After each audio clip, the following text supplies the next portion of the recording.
ready? I am. Good evening, nerdlings. I hope we're all having a wonderful evening. It's episode 6 of Mini Masters Live. Thank you for coming. We have the lovely Grimdark Studios with us today. So, tell us a bit about how you got into Warhammer and what your first kind of experiences were with it. Well, first way I got into Warhammer, and I have a vivid memory of this, but I only really started the hobby miniature painting side back in 2022. But I remember when I was a child, I had a video game. It was on my DS or my PSP, one or two, and it was like a top-down game, which I did find out later on, it was like Total War. Oh. But I had vivid memory of that. But my first incident into Warhammer after that was a YouTuber called Wes Hammer. Nice. He does all lore videos and everything. And I was just gaming one night, had stuff on in the background, and one of his videos popped up. And it was to do with the Necrons. So obviously I went into it, read up on the lore, and it interested me. But the thing is, I didn't realise we had a shop close to where I live. I say close, but an hour away on train. So me and my partner went down to Cardiff to do some shopping. I think it's between mine and her birthday. So we went down. No, it might have been her birthday. I don't know. It was whenever there's a Pride Parade. I remember vividly. Because we went down there, and there's Pride Parade. The sun was shining, lovely. As we're walking up towards Cardiff Castle, it starts to rain, and we are on the other side of the road. So instead of crossing over in the rain through a Pride Parade, I looked on my left, and there was a Warhammer shop. So I said, look, I just want to go have a look. I want to have a look. Let's see what's like. We'll have a look. Went in there, built my first mini, painted a bit of it, the first mini. I still got a mini here, actually, funny enough. And then it just went from there, picked up the starter sets, Necrons, and yeah, 4 years later now, I'm doing Orcs, something I don't think I would have done. You almost fell into that first mini. I do. That's the very first mini I ever did. Oh, wow. That was the one you did in the shop? Yeah, so, well, amazing. I didn't finish it in the shop, but it allowed me to bring it home. Yeah. Often you can build it, can't you? Oh, yeah. So you kind of fell into it then by accident? Yeah, it was just a complete accident. So with myself, I like to keep busy. So when I got into this hobby and I knew I could build, paint, everything, it did keep me busy. And I will say this, which will probably be a shame. I'll get shunned for it, but I don't really have a pile of shame. I'll probably get a box, build a box, paint the box, done. Nice. I think that's everyone's goal. That's everyone's goal, but it doesn't actually happen. No. That's impressive. And was there like a faction that drew you in? Was it the Necrons? The Necrons drew me in, obviously, because of the lore from Wes Hammer's video. And just the explanation. So I loved... So growing up as a kid, one of my favourite films was Terminator. So seeing Necrons, I loved it. But also I loved just the fact that they're undead. They can keep reanimating. And that was the main thing for me. Plus, it was an easier scheme for me to paint. I did the Space Marine, and when I first painted it, it looked like I just chucked the paint at it. But with the Necrons, it was just simply I primed it black. I hit it all over with a metallic paint, hit it with a dirty brown wash, and put a green paint in the crevices, and that was it. And I went, wow, it is easy to paint. So I had to start a box. Once I painted and built all the minis from the starter box, I went and had a game at a club not far from me. Through meeting people through there, I got the Indomitus side of the Necron side of the Indomitus box for like £60, which for the amount of models in there, I should have easily been paying 120. Bargain. That's really, really awesome. So like are you still into the Necrons, or is it just Orcs now? So I'm revamping my Necrons at the minute, because I like my Necrons, but I want to do a new scheme. But for me, asking about a favourite faction or favourite army, it's hard, because I like all of them. If I had to pick a top 3 though, it would be Necrons, my Flesh Tearers, which are Blood Angel's successor, and I know I'm doing the Orcs, so I like painting them, but it's got to be my Space Wolves. Nice, yeah. Spaceballs seem to be quite popular at the minute, actually, as well. Oh yeah. Optimal choice. So you're into the game as well. Yes. What is your ideal game day? Like, what makes a game day perfect for you? Perfect game day. There's, in my eyes, you'll never have a perfect game day. You know you want to have a perfect game day, but sometimes it'll never happen. But sometimes it will. If I had to say a perfect game day, I think the most closest I had was down at one of the tournaments. I think it was one of the first tournaments. I went up against a few guys, all lovely people. I think really it's, if you've got an opponent who is fun, who not hypes you up, he's there for you to learn, but he's also there to have fun himself, instead of someone who's there trying to constantly nurse you through. So when you have like good weather, a good bunch of people, and a dice roll good, I think that's the perfect game day. That's the golden trio there. Yeah. Nothing could go wrong there. In that, I know that sometimes the gaming scene, there can sometimes be a little bit of toxicity in it. Is that something that you've experienced, and what have your experiences with that been? So yeah, I've experienced it, but also a friend of mine when we went to a tournament last year experienced it. So I'll go for my experience and I'll go for my friends. But when I first got into the hobby and I got to start set, I went to a club. I'm not going to name them because I have respect. Yeah. But I went to this club, I went against this person. He's like, look, I'm going to run Eldar. Okay. He said, there should be a pretty easy army for you to go against. Yeah, no problem. So I'm sat there with a basic Necron list. Warriors, some Scorpec, Reanimator, Overlord, and Scarabs. Pretty basic. He pulls up, he's got Eldar on bikes, the Avatar Kane, and a tank. I'm like, I can't do nothing against that. And he just wiped the floor with me. And he went, oh, you might need some better models than that. I was like, and if it weren't for the people I met at this other club, I would have just give up the playing. They would have stopped me playing. But since meeting these, it's increased my chances of playing more. Now I got someone who lives in the same town as me, and I play with him whenever we can. There is toxicity in the community. It's not as much as people say it is. So where people say, oh, like everyone in the community is toxic, it's not really. It's a select few who are from the older generation, not from this generation of Warhammer fans, from the older ones who think what they say is right, what they do is right, and it's not, because they're kind of gatekeeping. But another story of that, my friend was at the Bristol UKTC, and he was playing World Eaters versus Grey Knights. Now, funny enough, Kirk's in here, who's a Grey Knight player. Is he though? He's painted 5. Yeah, I'm not call him a player. But no, he was playing his World Eaters. And he told us this afterwards. And he done something. He had a roll of 12 on a charge, which is the max. And he managed to roll the charge, get in and wipe a squad of, I think it's a Grey Knight Terminators. He wiped a squad of them. And his opponent went, well, I might as well, I'm not going to say the word, but it starts with F. I might as well give up. And this guy apparently called the judge over a few times. And my mate's like, look, I know my army, I know how to play them. Why are you doing this? Why are you doing that? He said, well, because he wanted to win. I was like, yeah, but you shouldn't be doing that. And this guy just argued with him and he went, look, that's it. He said, I was just playing for fun, and he just wiped this dude off the table to say, look, you want to be toxic? Get lost. Yeah. Go away.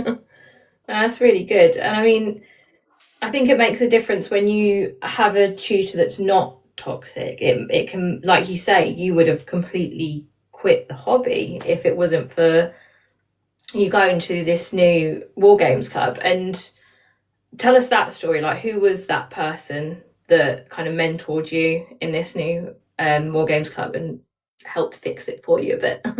So in this club, it's not just one person, it's the club as a whole.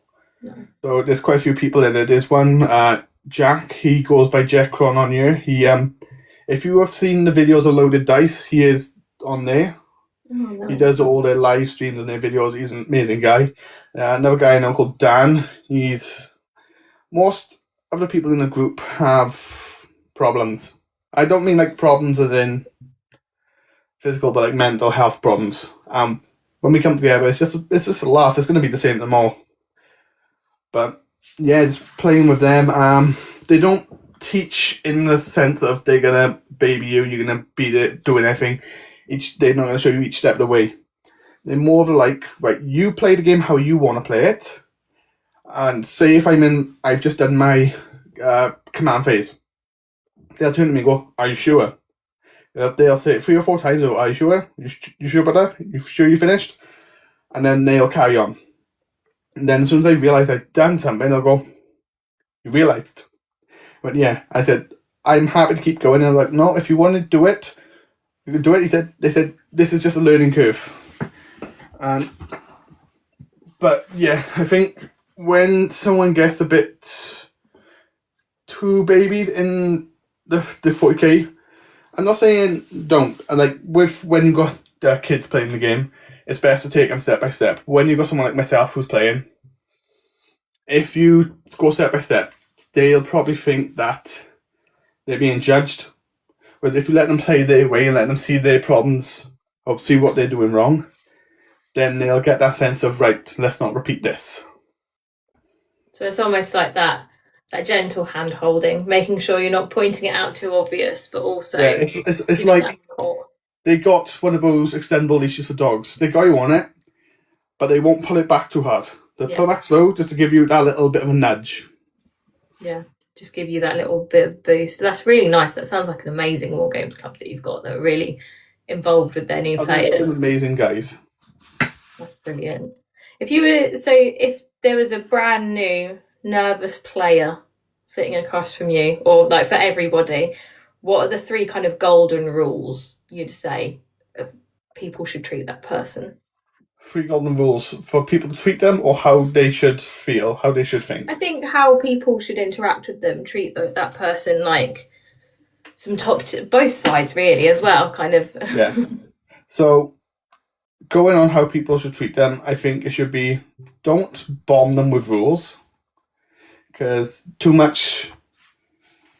if you put too much information into their head, it will fry their brain, and there's a chance that could push them away. Don't bomb with rules. Don't tell them how they should play. Let them play how they want to play. And be patient. Those are really good rules. I like that, yeah. Very, very good golden rules. And if you are a new player yourself, what's the 3 things that you should remember?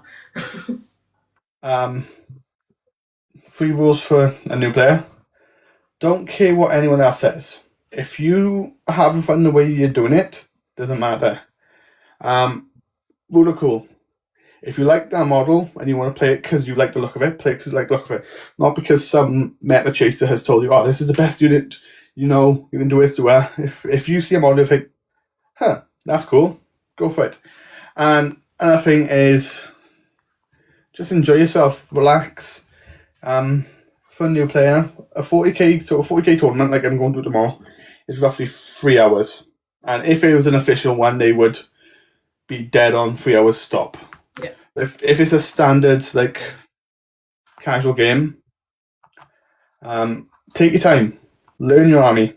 If they try to force you to be faster, you just be polite and say, "Look, I'm still learning."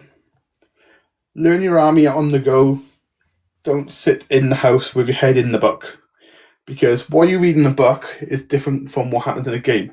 Because you'll be like, "Oh yeah, for example, I've got a unit in my army that does 56 attacks if I played." And you could be sad going, "Oh yeah, I got 56 attacks, 34 hits, blah, blah, blah, blah." I could essentially get almost 80% net to hit. But then you come to the game, you roll all those dice, only 20 of them could hit. Only 20 dice. So it's better to learn while you play instead of learning staring in a book. Yeah, definitely that practical side of it and understanding it, sort of thing. Yeah. And how would you kind of simplify the rules to a degree to support someone who's new? Simplify. So Well, it's like when I was teaching Kill Team. I did an event in April, end of April. It was an event called RoseCon. It's all for people with mental health and a hobby. I was teaching Kill Team, which is a little off-brand of 40k, which is smaller. But my main things I focused on was movement, shooting, and faction rule. And now it's the three things to focus on. All you've got to focus on in 40k when you're learning: movement, shooting, charge, and fight. And that's it. I would not think about looking at your command points, your stratagems. Your army rule you can look at, but if you're just looking to have fun, just focus on your move, shoot, charge, and fight. And that's it. Nice, like bare bones basics. Yeah, I start get with the that. bare bones, and then once you get more confident, move on to the stratagems, the command points, the enhancements, everything like that. Nice, really good tips there. Thank you. You've mentioned a couple of times about mental health in the space, and I think that's very important. I don't think there's many people within the Warhammer that haven't had mental health touch their lives in some way. Are you happy to open up to a bit about how that's looked like with you? Yeah. And what was like before the hobby? What struggles were you having? What things were going on? So before I started the hobby, like I said, I started the hobby in 22, but before then I was into my video games, I was into going out with mates. But once you start growing up, once you go to college, once you're working, your time with your mates does end up short. And I have lost friends because of growing up. Throughout comprehensive school, I was bullied terribly. So that kind of locked me indoors as a person. Before I met my partner and obviously started the hobby, I was just in a low space. There was times where I thought, I can't keep going, I'm done, this is it. Met my partner, she helped with it. There was times where I still felt low, but she helped. And then I started this hobby when I was working in a battery manufacturing factory. And up there, you have to do like 300 batteries in a day, which will mentally and physically drain you. And just coming home and being able to sit down, put some music on, build the minis, paint the minis. It does help. It takes a lot of stress off your mind because you're not thinking of what's going on today or what's going to happen tomorrow. You're thinking of, right, how can I paint this like this? How can I make this look like this? And you could just lose yourself for hours, and this hobby has helped with that. And like I said, as my mental health has got better, my technique and paint style has got better. So and this is one thing I will say, with it affecting your mental health, with your mental health being affected, with getting into this hobby, like I said, I see myself grow as a painter. And that's what I always I say to people, I say, don't judge yourself on other people's work. Do not try to compare yourself. If you're happy with it, you're happy with it. And obviously you're going to grow as a person, you're going to make friends, and yeah, it just flourishes from my first mini, which I showed, to my most recent, which will be Wildstacker. So yeah, no, this hobby is a good thing for mental health, but there's not a lot of people who do speak out about it in this hobby, because people before us who were in this hobby, and I will say it, were classed as nerds. Yeah. And so obviously, I know it's jumping on the bandwagon, but obviously, like I said, I started the hobby 4 years ago. Now, some people will say, "Oh, if you've only just started, you start because Henry Cavill did it." No, I did it because I've got ADHD, so like I said, I can't keep still, and this helps a lot with keeping that in tow. That's really powerful. I'm really glad that you found this to support you with that. What aspects in particular would you say are the real go-to bits that help you? Does it calm your mind? Does it level you out? And what parts is it? Is it the gaming? Is it the painting? I wouldn't say the game because the game can be stressful at times. It's fun because you're out there, you're having fun with your friends. You know what they're your friends when you can destroy a whole unit of the army, talk absolute crap, but laugh about it. But it's just, even when you haven't got music on, if you've got like an audio book and you're building, you tunnel vision on getting that build. Everything else around you just blurs. Yeah. You've honed in. Yeah, you just tone in. Yeah, everything else in life blurs. And there's been times where I know it's my last day off work. I'll go 3 days off and I'll come out here to build and I'll zone out. I'll look at my phone when it's like, it's 7 o'clock. Zone out, start building. And then I look and like, I've got almost a full combat patrol built. I look at my phone, it's 2:30 in the morning, like, shit. I think we all do that though. The time blindness when you get in the zone. But like I said, it does help a lot mentally. Yeah, I think with a lot of people. There's a lot of people that will kind of take a lot of cathartism within it. And it's a good way to focus. Thanks for that, Grey Knight. It's good. Like I said, there's not a lot of people who end up speaking about it, and it is a problem. People in this hobby who have mental health problems who don't speak up. And it's like that event I've done in April. That's all they're about. This one was a different theme, but the one before, the host of it, he's a lovely guy. If you are on Twitch, he goes by Chris Rose Hobbyist. Amazing guy. The first ever con he did for this is like 30 of us showed up. It was dedicated to one of his friends who was in the hobby, who did take his own life because he didn't speak up. So that's what they're trying to do, and they're hoping to make it a bigger thing to raise mental health in this hobby. That's really lovely. If you could share that later, that would be fantastic. So then we can all kind of promote it in our own ways as well, because that's really, really powerful. Yeah, they do it. So they're going to be doing it again next year, and it will be Cardiff again. That's really, really amazing. Really, really amazing. So if there was something you could say to anyone struggling, that maybe hasn't got into this hobby or is teetering about it or doesn't know if it'll actually help, what would you say to them? So if they're teetering or if they don't know if it'll help, I'd just say just let go. Just let it happen. You might like it, you might not.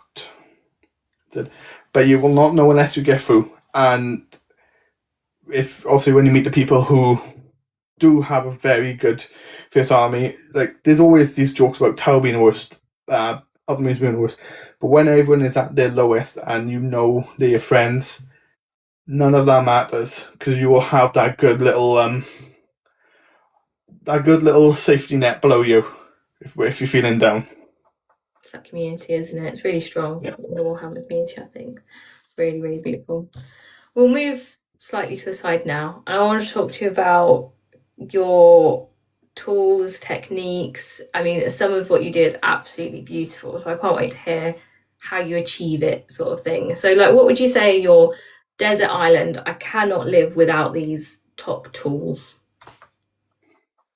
So this is one people are not going to think, because obviously everyone's like, oh yeah, painting with airbrush, paint with brush, but a good old sponge, just a ripped up, damaged sponge.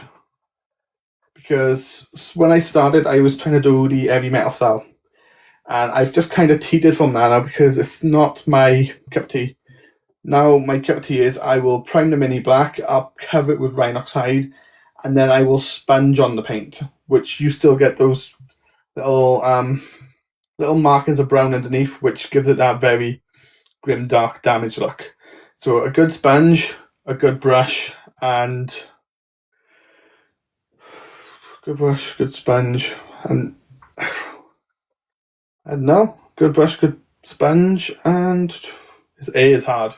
It's hard to choose. It is. Patience. Kirk's one. Good brush, good sponge, and I'd say some good supporters. If you have people behind you who will keep pushing you, you obviously you are going to try to do your best to impress them. Yeah, 100%. So within those, what kind of you've spoken about the dappling with the sponges. What are 2 or 3 techniques that you kind of see as your signatures? You do them all the time. Can you talk us through them and how you achieve them? Yeah, so the sponging is the one.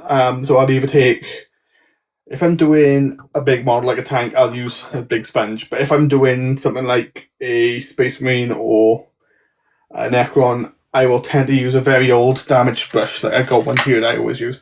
Something like that where it's fully bristled. And it's literally just dab it in the paint, dab it on your kitchen roll, toilet roll, anyway. Just dab it over the minis.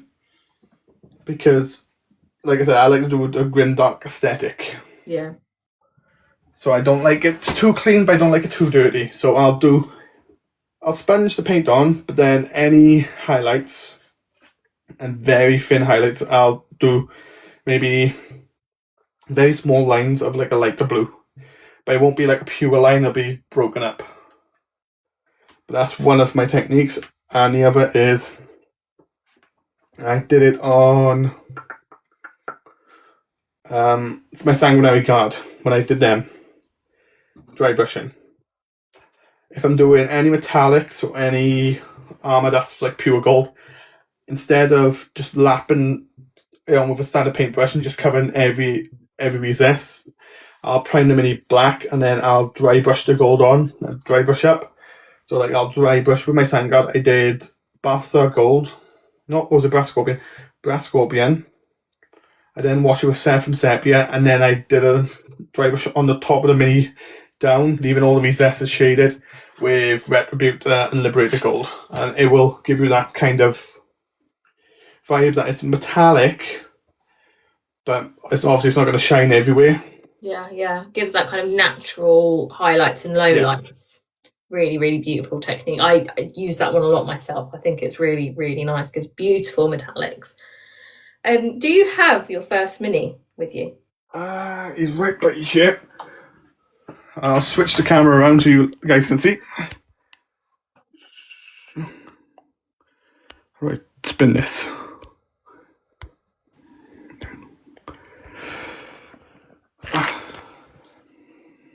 Oh, it's beautiful. So in terms of from him all the way to a Wazdakka, what do you think the major leaps you can see are, and how did you achieve them? So I don't know about Wazdakka because he's got a lot of skin tones compared to this guy. Yeah. I will, in fact, though, grab a Space Wolf I've done. So it's really good for a first mini. I completely agree with Dink there. Compared to something like that. Beautiful. Really, really stunning. There's no way to really say how I've improved because obviously you take this time and effort. Like I said, just don't listen to what other people like tell you. Yeah. Let me spin the camera back around. Yeah, it's more of you go with your own gut. If you like it, you go from there. One thing I do highly recommend, I always do it whenever I'm live. Someone comes in and goes, oh, how do I get to your level? I go, for every year you've done this hobby, so say you do your first ever mini, mark it as your first.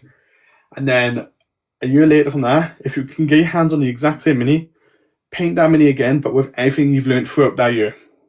That's really good. Yeah. And really just repeat it every year, and then you have a timeline of how you've evolved. Yeah, it's purely that practice and patience, isn't it, that gets the skills. Practice, patience, and there will be times where you'll sit there and it's possible to be burnt out. That's why I'll have another mini on the go. It might not be 40k, it might be Sigma. But that it is always acceptable that if you are feeling a burnout, to take a week or so off. Yeah. Because I've seen people who have been so burnt out that they've given up on the hobby. Yeah, and we don't want to get to that point, do we? Oh no, this hobby is a good one. Yes, it's expensive at times, but it's a good one. I like what you said there as well about miniature hopping, because I find a lot of the time I personally need palette cleansers and different things. I can't paint more than one model. Well, with also doing Waz Dagger, but to stop the burnout, I started my own custom scheme for Death Guard. Wow. That's really pretty. I love that. That is great. And I do have the Death Guard combat patrol primed underneath my desk. And whenever I start getting a burnout, I'll pull one of them out. I'll sit here, put some music on, I'll give it like 20, 30 minutes before you even start painting. I'll put some music on, I'll put a book on, I'll sit here in like silence, not do nothing. Put that beneath the side is the one that I've just done that's causing burnout, and I will go from there. Focus on something different for a minute. Yeah.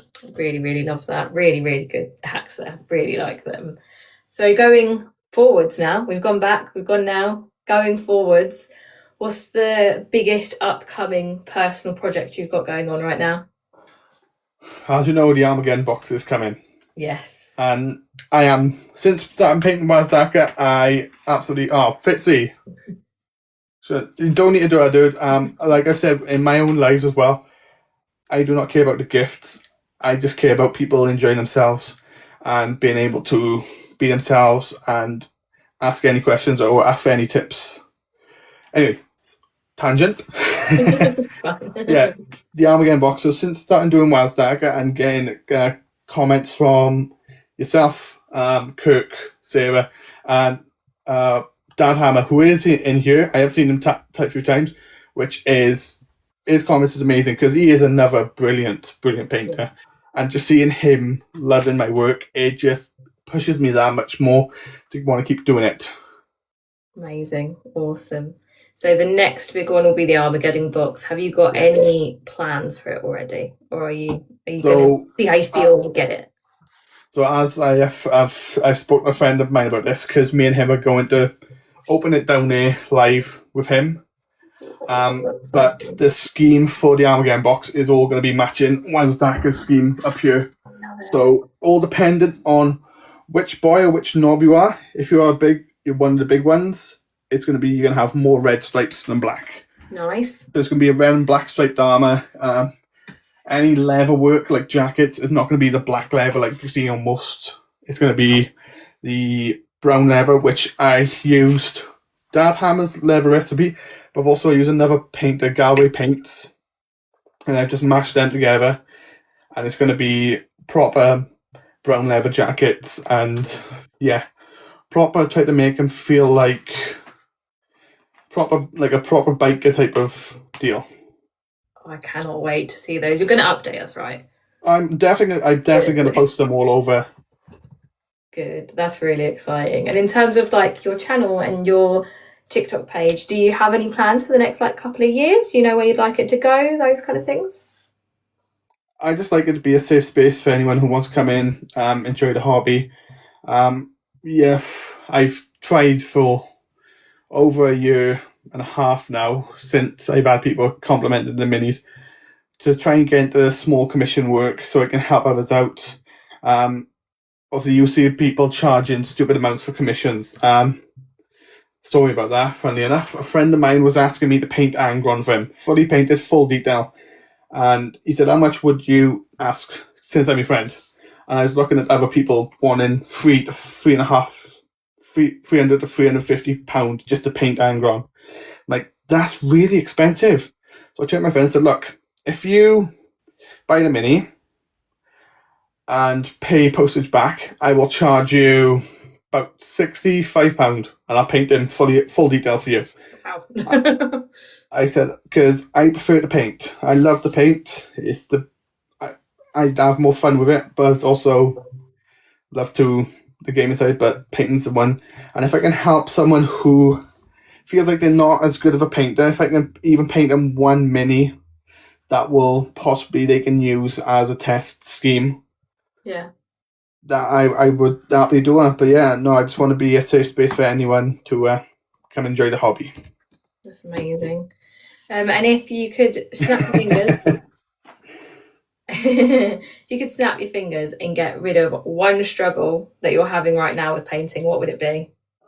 One struggle with painting. What's your next goal to learn? So skin tones I'm now slowly starting to master. I want to start getting into non-metallic metals. Nice. like golds and silvers, because once I start painting the orcs, I've got a lot of silver to paint. The closest I have done for non-metallics is Basin in Hessian, dry brush of Administratum, and then a dry brush of a metallic, but that's it. Very beautiful. NMM is a bold Oh one. yeah. I've seen Dad Hammer's video on NMM, and that's another beautiful one. NMM is nuts. It's a bold one. It's so with NMM, when it's on a bigger model, you think, oh yeah, it's easy. But then watching Dad Hammer, he was doing it on a commissar, which is only about that big. And he's doing it on the trim of the jacket. I'm like, I don't know how he got such a steady hand. I'm constantly leaning my arms on my desk, and I'm always getting red marks. I need to get some steady armies off Blue Mushroom, because they should help. Yeah, definitely. 100%. Thank you so much for all of that. Before we go into comments questions, are you ready for your speed round? Oh, go on then. Favourite bar of chocolate? Favourite bar of chocolate has got to be a Twix. Wi-Fi paints brushes. Which one? Wi-Fi paints brushes. Wi-Fi paints brushes. Paints. Paints. Bold choice. I love it. Your top model you'd ever want to paint? Top model I'd ever want to paint? Oh, that's a hard one. That's really a hard one. Jesus. Yeah, no, that is a really hard one. Probably, it'd be between... So it'd be a Sigmar model, but it'd be between Vizek Scour or Nagash. Good answer. I like that. And favourite filling in a sandwich? Favourite filling in a sandwich, ham, cheese and pickle. Nice. Good choice. I love that. Wi-Fi paints brushes is such a good TikTok name. I agree, Girly Sarah. Thank you so much, Grimdark. With that, I'm going to open up the comment questions and we'll see what kind of questions we've got. No, because there's going to be some silly ones, but yeah, there's definitely going to be some interesting ones. Ham, cheese, and pickle, love it. Mr. Detail with the apple mayo, love it. Super Dude's not very happy with the pickle. It's got to be Branston pickle. Yeah. Love that. So, Girly Sarah says, "What brush brand would you recommend?" So, I've only just started these because that event I said about, I painted a mini for it. The theme was to do with mental health, so I did a Stormcaster's Escape and saying 2 voices, 1 battle. And for coming in second place, the first person did NNM, but second place, I ended up getting the Orange Brushes Ultimate Starter Set. And yeah, no, this brush set, I've had it for over a month now. The bristles clean easily, and they're very good for... They're just good in general. Like, I normally buy really crappy brushes, but since having these, I haven't done anything else. Yeah, they've been your go-to. A lot of people say that about orange brushes, that they become their go-to. Grey Like Kirk asks, how much paint do you waste by sponge painting? So, not really as much as you would think. I tend to waste a lot more paint when I'm doing it by brush. But with the sponging, because obviously I'm dabbing it on the kitchen roll, I only get like a very small amount on the kitchen roll. And as I dab it on, I move the sponge around so it covers an even area. So I don't really lose as much as people would think you'd lose.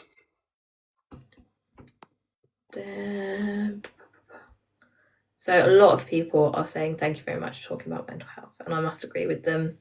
Very inspirational and very impressive, and thank you very, very much. What paints do you use? Do you love using?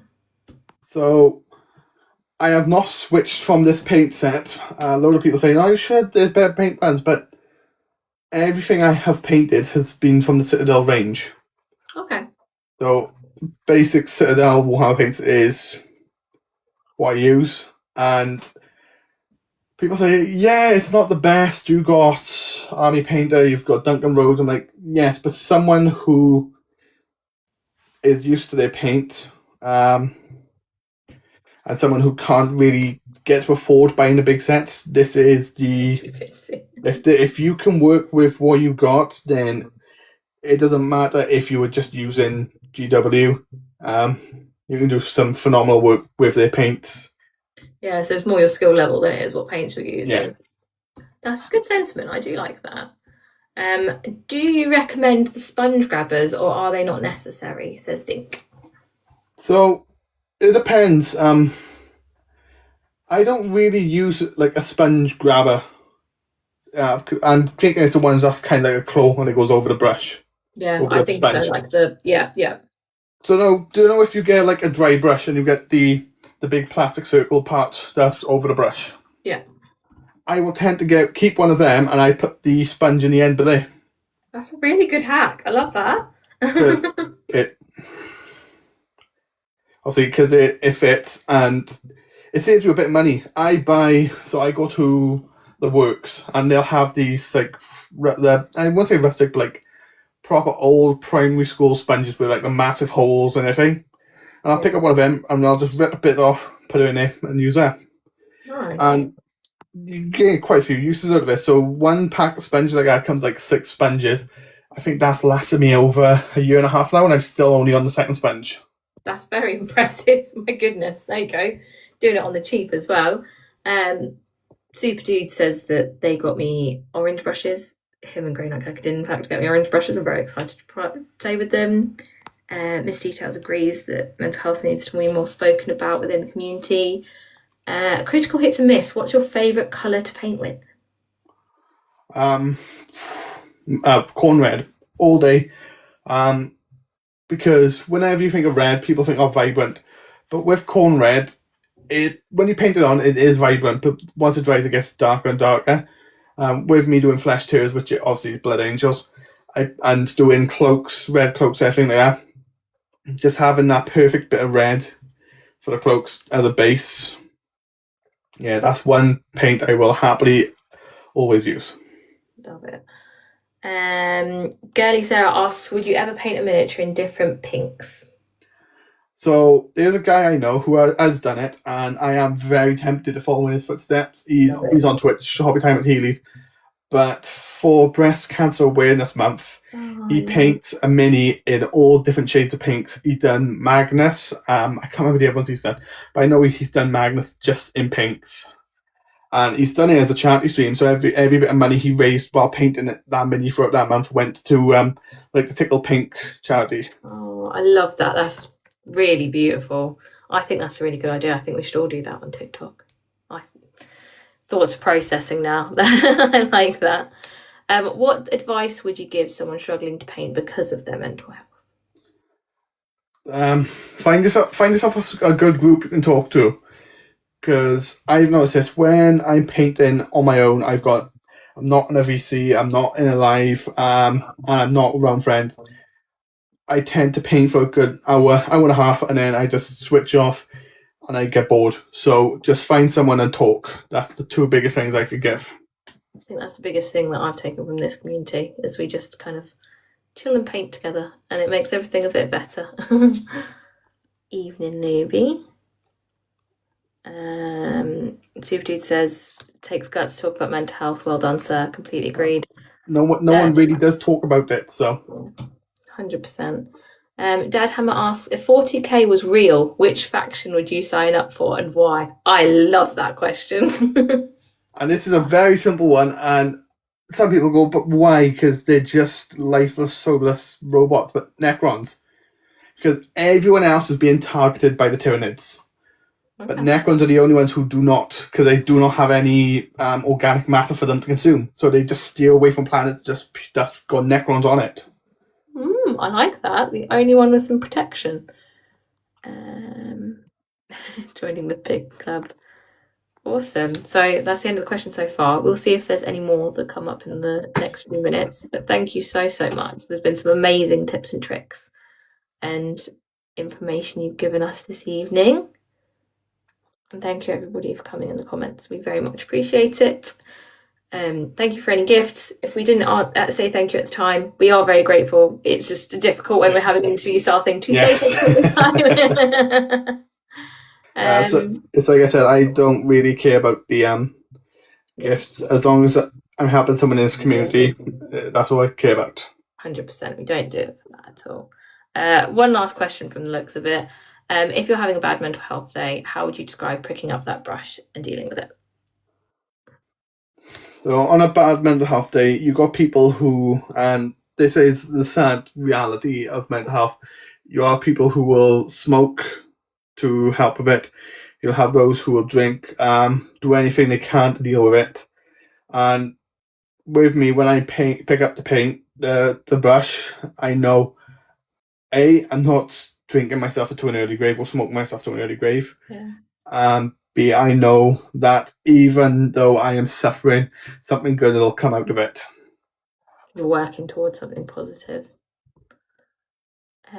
Super Dude also asks, what's your favourite model in your army? Oh, favourite model. Good choices. So I've got Magnus, I've got my After Arcane, my Arjack, Logan Grimnar, and Waz Daka, which we started. I cannot specifically say I have a favourite model because I've enjoyed all of them. They're all my favourites to paint. Oh, Girly Sarah's asked if she could see Magnus. And Kirk asks if you could lay eggs like a chicken, would you consume them? Oh, look at him. Beautiful. Really, really stunning. I think that's because she might have a Magnus that she's painting. He is a beautiful model. There's someone else on you. Yeah, he is talented. I've seen him do the tab out on Magnus and he's done it to look like a galaxy. I'm like, Jesus Christ. Yeah, beautiful, beautiful stuff. But yeah, with that, thank you so much for coming. Honestly, some really, the comments just flooded with "you're amazing," and I'm in complete agreement. You've been absolutely fantastic, and thank you so much. Kirk, if you want the answer to that, DM. Simple answer there, Kirk. No. There you go. But yeah, flooded with you're an inspiration for coming and talk about mental health. Thank you so much. It really has meant a huge amount. Thank you for having me on you. Always. And thank you so much everyone for coming. And yeah, I will see you guys next week for the next Mini Masters. I wonder who that will be. Oh, we'll have to wait and see. Oh, and we're going to all go over to Critical Hits and Miss because they are doing a giveaway announcement. So yeah, I'm going to be over there and I'll see you guys all over there too. Thanks. Bye. Take care.